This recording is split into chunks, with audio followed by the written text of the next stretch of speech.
Hi, welcome to another episode of 5 Business Rules. I'm Nicole. And I'm Monica. And today we are giving you 5 tips to power up your Pinterest account. Woo! Yes! So, if you maybe you're a power user for Pinterest, but if you're not, one of the first things to know is what are the factors that goes into writing a good pin, okay? And some of it starts at your website. Because remember, unlike other social media accounts where you're just uploading things to Pinterest, you are pinning from other things. And so how good of a domain quality you have makes a difference, as does your pin quality. Are you just putting like a boring thing up with text, or do you have a great visual? You know, what have you got, right?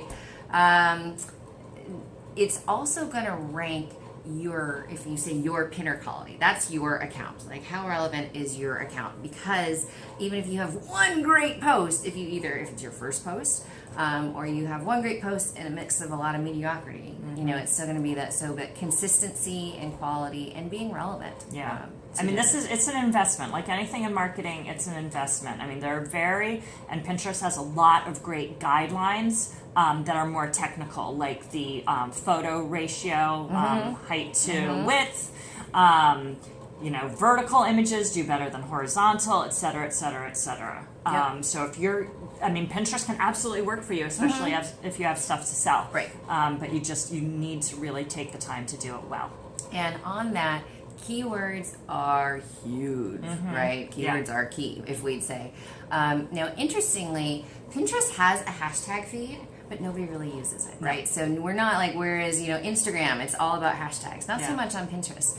But the keywords come back to your description, which, again, is on your website, right? So when that means that if you're in WordPress, when you're loading it up, there's a section, the caption and title and information. You have to put stuff in there and pull out your SEO hat and be relevant of what are actually people searching for that you want this to appear. Your website has to be ready for prime time here.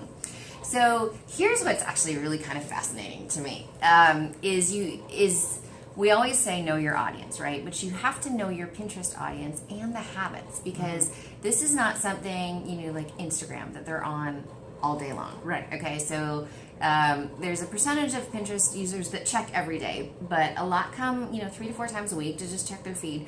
But most are actually coming when they have something specific they're looking for. Okay? Right, a specific need. Yep. They're redesigning their room. They're doing, whatever. They're looking for wall colors, spring decorating, how to do a party table, whatever it might be, right? They have a specific need. And what's actually really interesting is here's a practical example about how it works. So let's say we're going to take a hiking trip because we're mountaineers and we're hard, tough girls.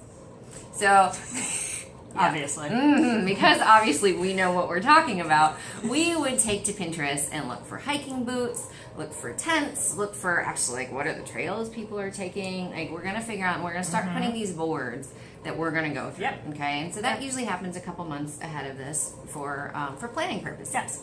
And then when it comes back that we're ready to buy, we're coming back to those Pinterest boards and looking. Now maybe I buy through the Pinterest board, maybe I don't, but I've at least I've got my targets and I'm going through here. So the real key takeaway for this on Pinterest is it may not be the social network that drives a lot of traffic to your site, that you're getting a ton of interaction on every day, but it can drive sales. It informs the buyer's decision, and it gets you in front of them. And so even years ago, it used to say that it would take something like 3 months for a Pinterest buyer, that they would have to follow you regularly for 3 months before they bought. But the people that are coming from Pinterest to buying are spending more than the Facebooks, the Twitters, the what have you. So Pinterest has always, from the get-go, once they start allowing purchases, they've always had a higher average purchase per user than any other social media network.